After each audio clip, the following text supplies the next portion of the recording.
ចាបងប្អូនទាំងអស់គ្នាថ្ងៃនេះដែរគឺមកបង្ហាញពីរបៀបធ្វើសម្លម្ជូរកូនកាត់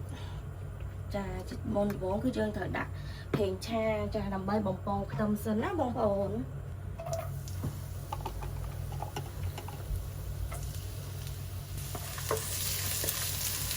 ខ្ទឹមនេះយើងបំពងឲ្យវាឈ្ងុយ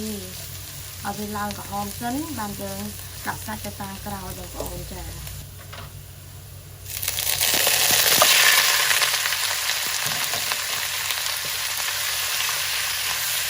ចាក់សាច់ទៅបងប្អូនចាហើយបើសារតែសាច់យើងឡំជាមួយពីសាច់មាន់ផងសាច់អីផងចឹងណាបងប្អូនចាចឹងយើងចាគឺត្រូវមានគ្រឿងជាចាំបាច់ចាមានគល់ក្រៃខ្ទឹមហើយនឹងដេង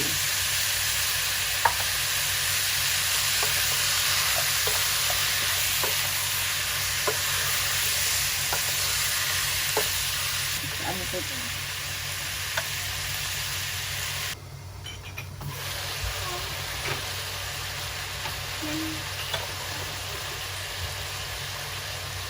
ាឥឡូវយើងលេងទៅបងប្អូនចា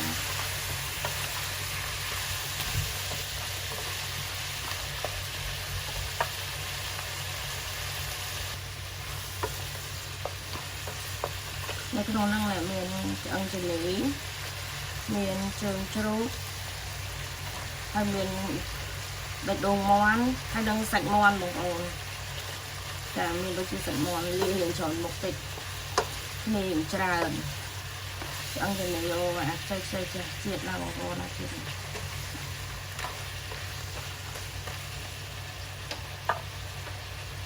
នៅនេះផ្លែគឺ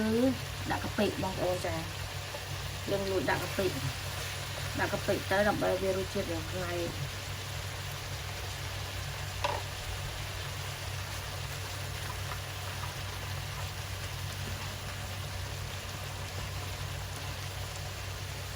ហើយបន្ទាប់មកយើងដាក់ទឹកត្រី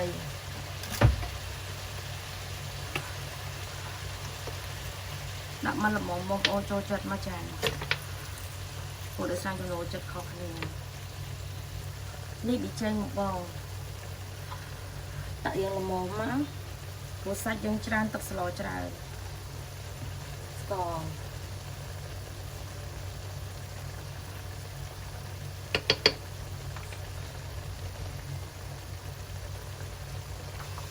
យើងកូរត្រឡប់យើងដាក់គ្រឿងនៅពេលដែលសាច់ចឹងទៅដើម្បីឲ្យពេលដែលវារៀងស្ងួតយើងចាក់ទឹកទៅសាច់វាមានចូលជាតិជាមួយនឹងគ្រឿងហ្មងអញ្ចឹងវាមានជាតិទាំងទឹកមានជាតិទាំងសាច់ណា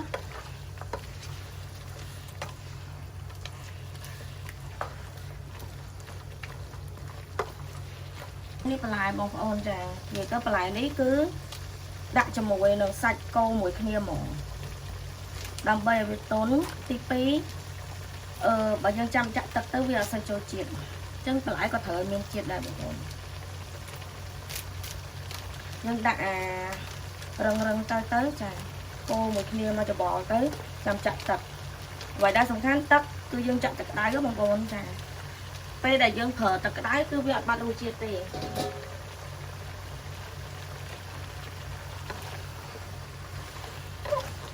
កូរចឹងមកដើម្បីឲ្យសាច់និងបន្លែវាចូលជាតិស្មើគ្នាយ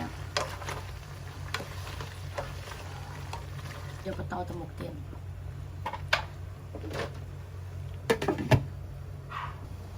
ចាមកស្ទូលបងប្អូនចូលជាតិគ្នាខ្លាំងណាស់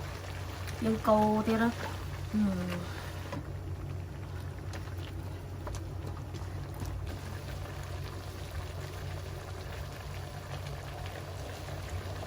ដល់វាចាក់ទឹកក្តៅមកហូបដែលយើងប្រើទឹកក្តៅវានៅងុំរសជាតិនឹងចា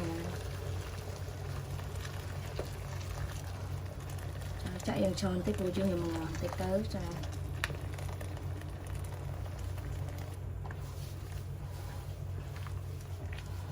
យើងទុកឲ្យឆ្អិន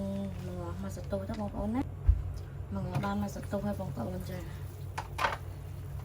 ហើយយើងកូរតែអាចទឹកខ្មៅសហ្នឹងយើងនេះទៅចាយើងដុសវាចេញខ្លះទៅតិចទៀតដល់វគ្គពិសេសមួយទៀតហើយ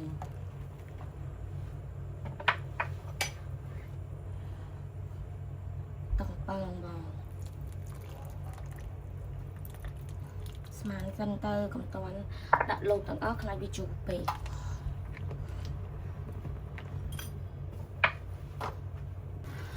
ឥឡូវលើនេះយើងដុសចេញបន្តិចណាបងប្អូនចា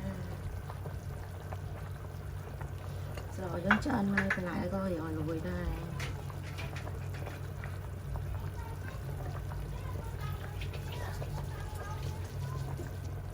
ទឹកស្លវារៀងលេងហ្នឹងដោយសារបងប្អូនដោយសារយើងដាក់កាពិទៅរៀងខ្មៅចា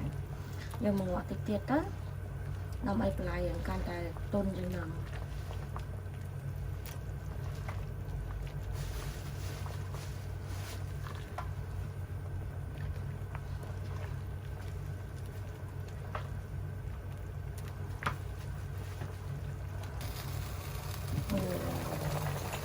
វាពុះតហើយចាបាញ់ជា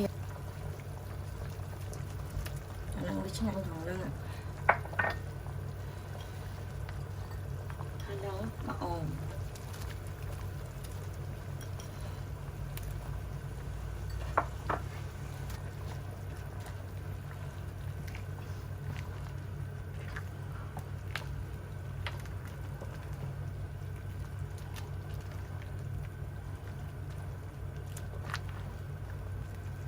បងប្អូនបាយទាំងអស់គ្នាចា